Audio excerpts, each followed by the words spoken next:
Welcome to Mom and Mind, where we dive into all aspects of perinatal mental health and wellness related to pregnancy, birth, loss, postpartum, and new parenthood. It's so much more than postpartum depression. We raise the volume on all of these topics in the hopes that someday everyone will have the support and info that they deserve before they need it. Please note this podcast is not a replacement for treatment by a professional or professional training.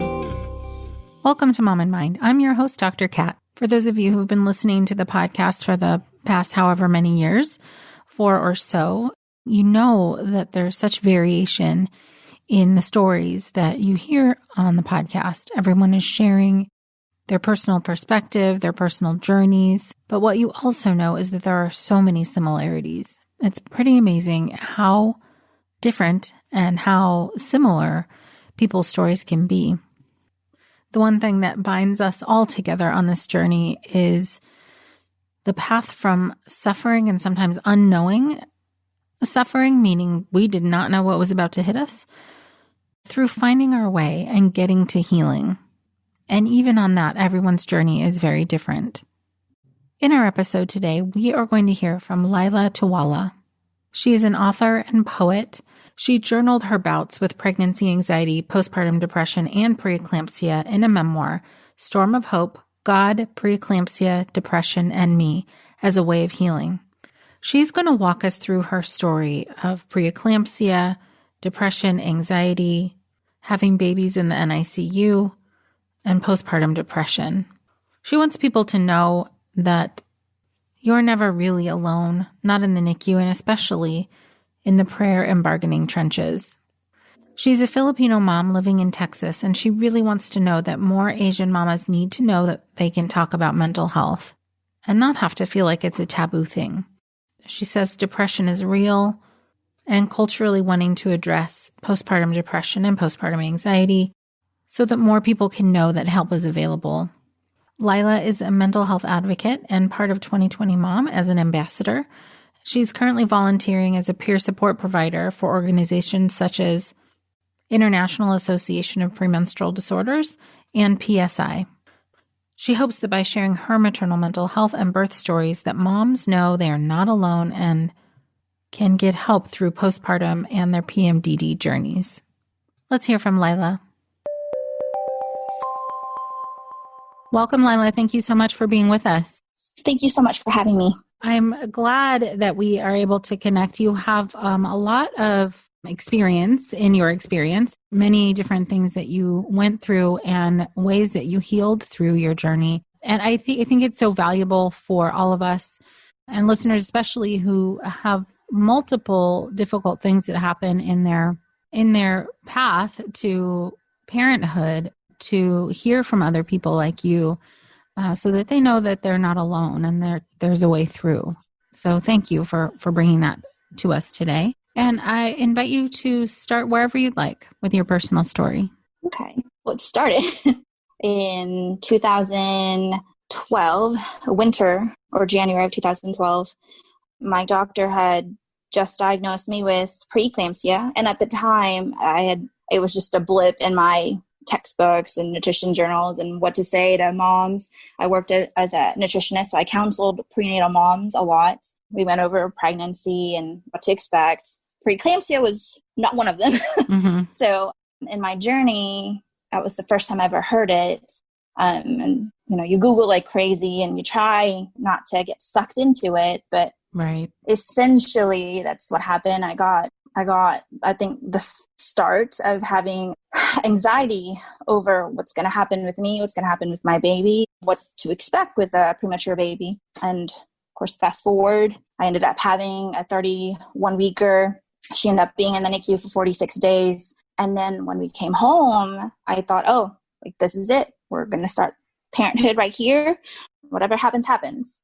But again, I'm a planner by nature. So yeah. When I didn't plan out that the anxiety that I had the entire time about having a premature baby, sure, and all the things in the NICU, it just started, I guess, just not necessarily fell in my lap, but it just started becoming even more overwhelming as time went on. And I thought, perhaps looking back on it, I thought, well, that was probably adrenaline working. Because, you're in that mind space. I have to take care of my baby. I have to pump. I have to do this. I still have to go figure out what to do about work. So all of that is compounded. And then when she turned a year, it just started coming in at once. And I was like, well, maybe I'm not over this. And throughout that entire time from, I guess, 2012 all the way to when I was pregnant with my second, I didn't necessarily think there was a cyclic type of nature to my mood: irritable, sad, happy, joyful, grateful. But when I had my son, that's when I noticed throughout that I really wasn't over it. I not only carried that postpartum or pre-pregnancy anxiety with me to having pregnancy anxiety with him. It just blew up into postpartum depression. And then from there, it was just all the feelings that I had thought I was over from my traumatic birth with my first. It just came to a head and I just couldn't get out of it fast enough. I don't know if that makes sense. Oh yeah, for sure. I think people who have had the experience will know exactly what you're talking about. Right. It's so much. And I think when you're in a kind of survival mode, it's hard to know really how affected you are by something. Right. It's really, really difficult. Yeah, because it's all about, okay, put one foot in front of the other. It's I have to keep going somehow for my baby, for myself. And then when my son was born, it wasn't like, again, I was working, so I read all the pamphlets. You were supposed to see all the signs. Okay, I'm not hurting my kid. I'm not crying all the time. I don't think about hurting myself. So I can't have postpartum depression. But I'm telling all these moms the signs to look for. But in my experience, it was no, I wasn't seeing that on myself because they don't really, again, like in the pamphlets, they don't tell you about like irritability and rage and numbing and kind of stepping back outside of yourself and not really like just going through the motion. They don't. So I think I was on autopilot for a long time and it just, my engine broke down. Oh, sure. So you had your first was born, you said at 31 weeks, and she spent some time in the NICU. And during that time, I imagine that was like survival mode time and whatnot, and then bringing her home and whatnot. And so by the time you had your second pregnancy, there was a lot of anxiety. And what was that like leading up to birth? Definitely a lot of anxiety. And then at 26 weeks, I felt like a ticking time bomb. Even though at that point, my doctor hadn't seen any signs of preeclampsia. So from 26 weeks, 31 weeks, that entire time period, I just felt like I was walking on eggshells. And actually, I ended up writing goodbye letters to my daughter in between those time periods because sorry.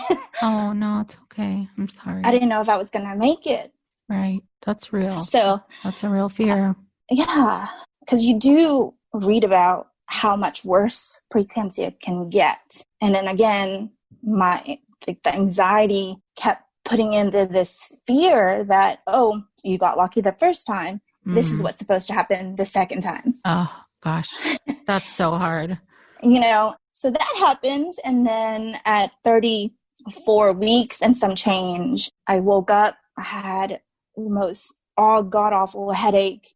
I started throwing up. And I just knew, you just know. I think if you've been through it before, you know the signs and what to look for. So I knew I'm going to have my baby today. Right. So my stubborn self drove to work, told my boss I may not be coming in tomorrow, but I stopped by on my way to the hospital, but just to let you know, right, I got to go home.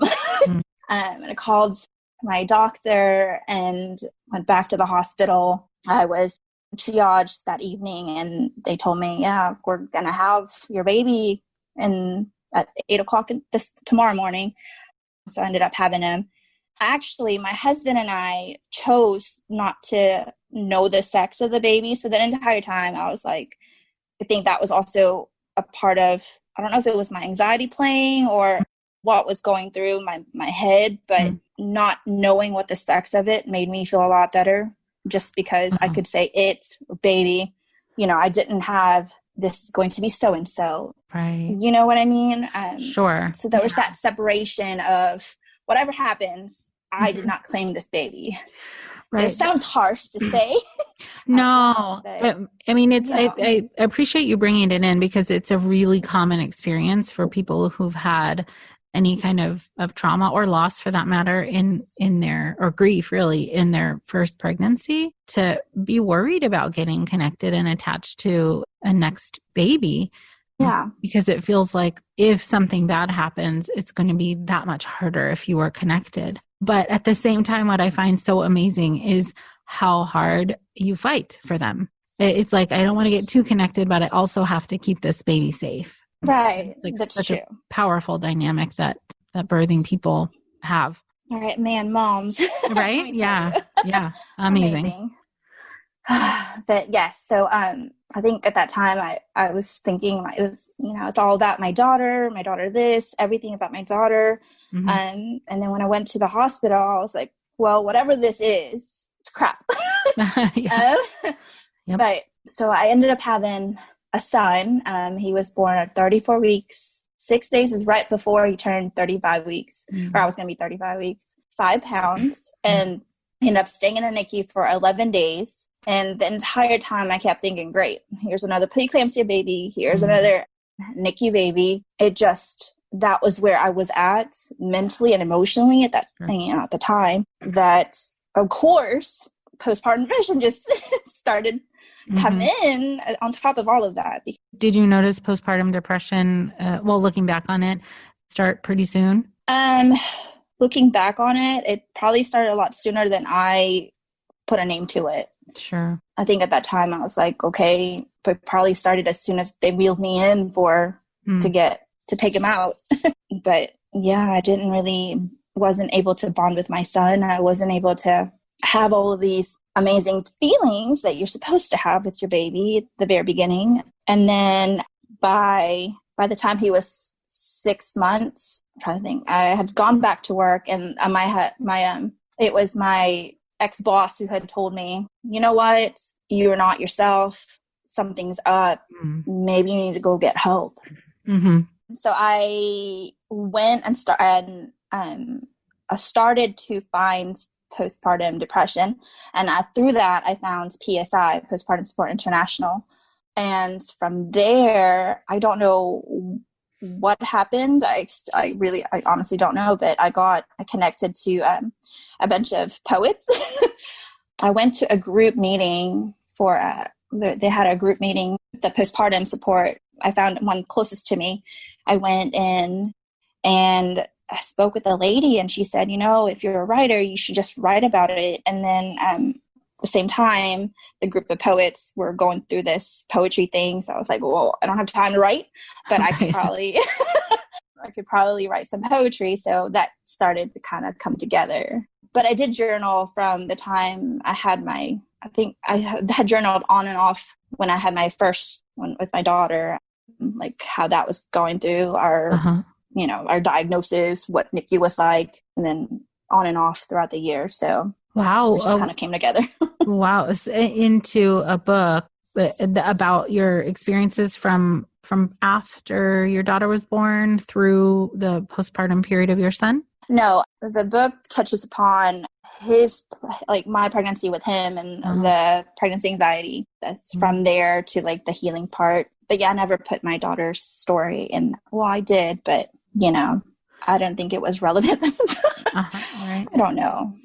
Sure. Yeah. I mean, our healing comes how it comes. And, it's hard to, when you're in the middle of processing something where you feel so down with postpartum depression, it's not until you're out of it that you can see the full scope of everything. Yeah. So what was that like for you to put these experiences down in journal entries and poetry?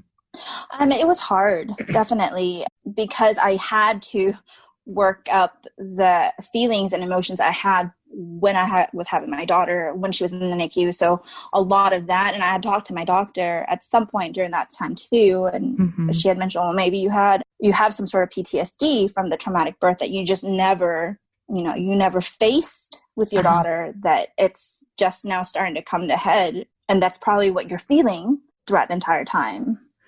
Oh, right. Yeah. Again, that survival mode thing is very powerful. It makes it very hard to notice really what else going on. So you had 2 experiences through the NICU with babies in the NICU. What did you like? How did you cope? How did you get through? I still don't know. Faith, definitely. I prayed a lot, and then I think writing a lot.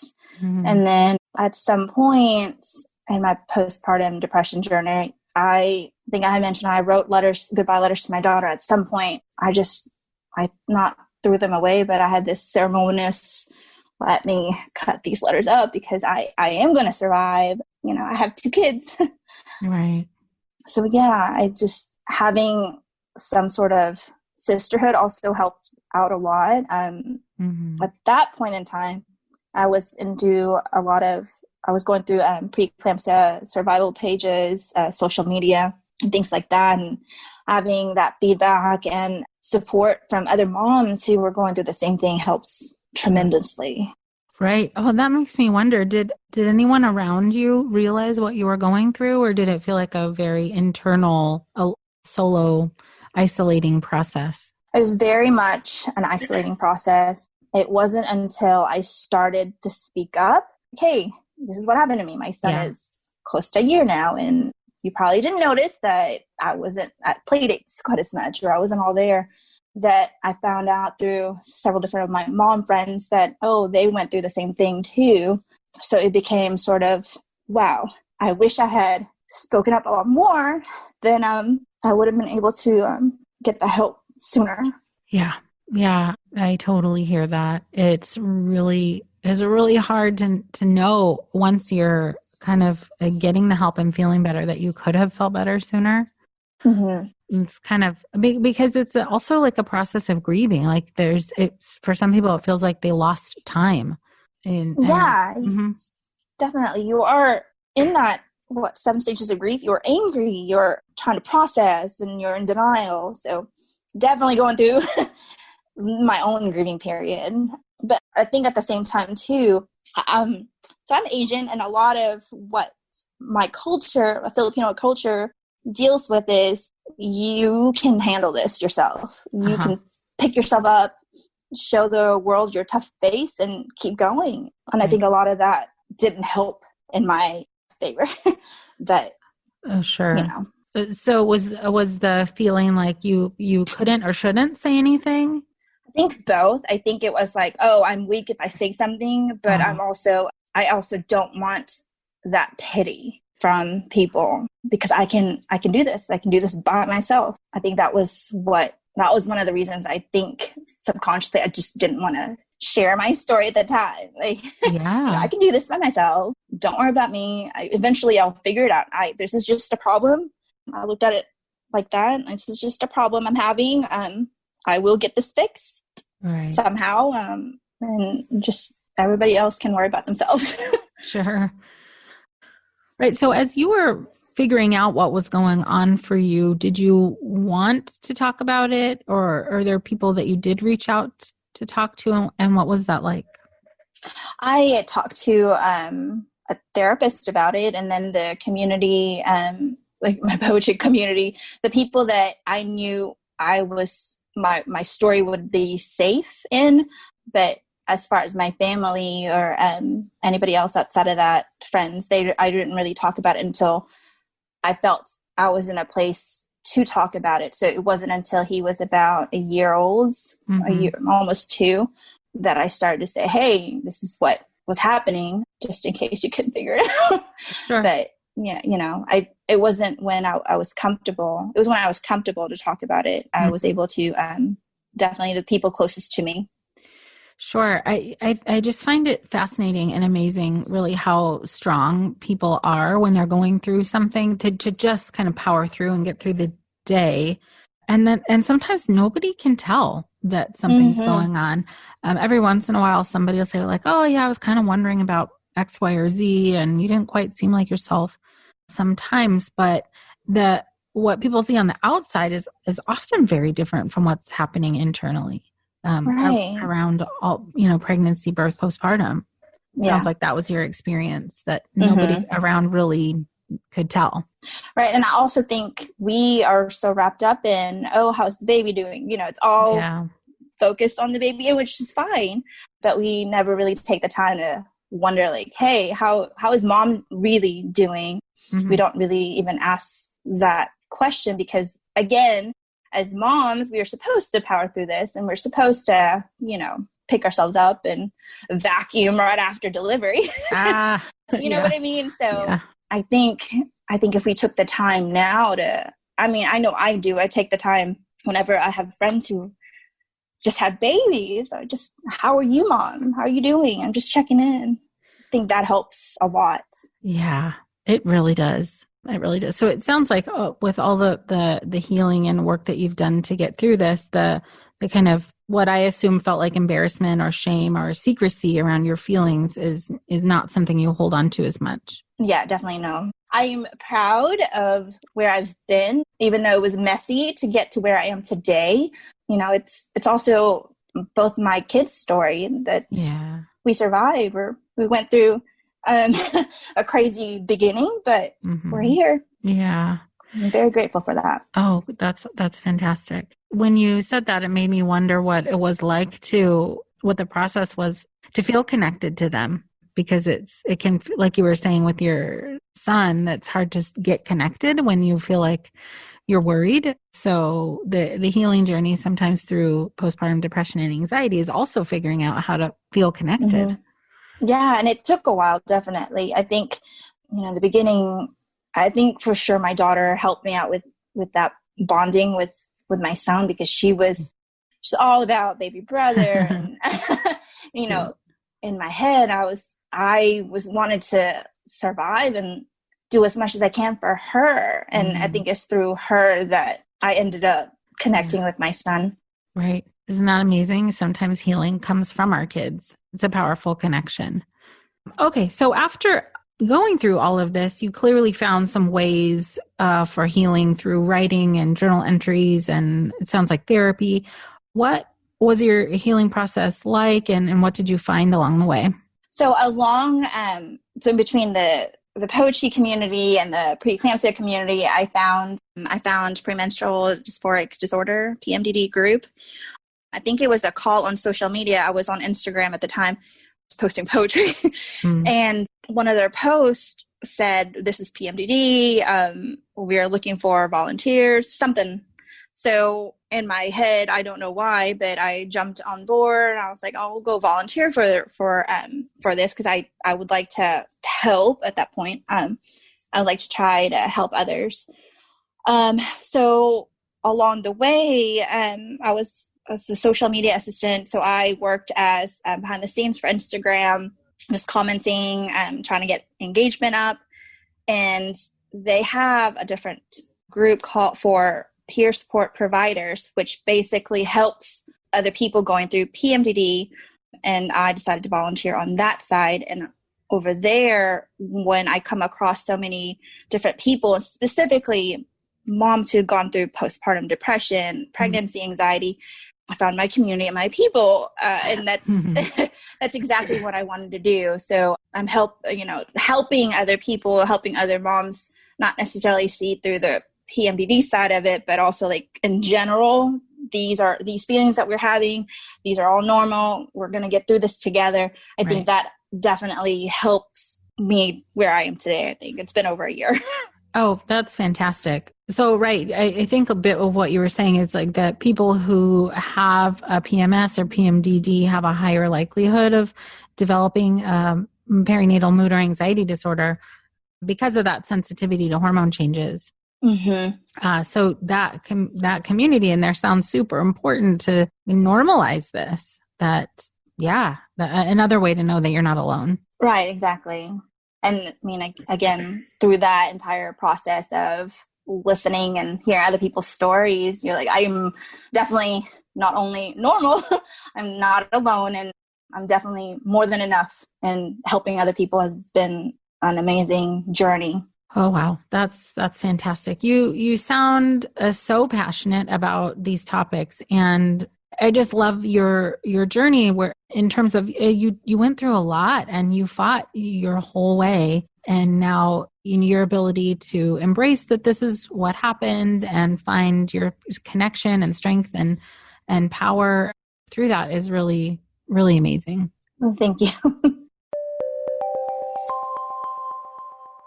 Thank you again, Leila, for being with us today. For those of you who'd like to connect with Leila, please find her at leilatualla.com. She's on Facebook, Twitter, and Instagram. And thank you all for joining us on the Mom and Mind podcast. Please make sure you're subscribed so that you get all of these episodes. Please do subscribe and share this episode or any of the ones that resonate with you with anybody else who you think could benefit. All of our episodes are very real, some of them very difficult to listen to. But I know from every single person who's ever suffered, they would have rather known about this. They would have rather been educated about these conditions before having to find out the hard way by surprise. Thank you so much for being with us. Until next time. Thank you so much for joining us today. Please share this podcast. Together we can support moms and families so that no one has to deal with this alone. Come connect with us at momandmind.com.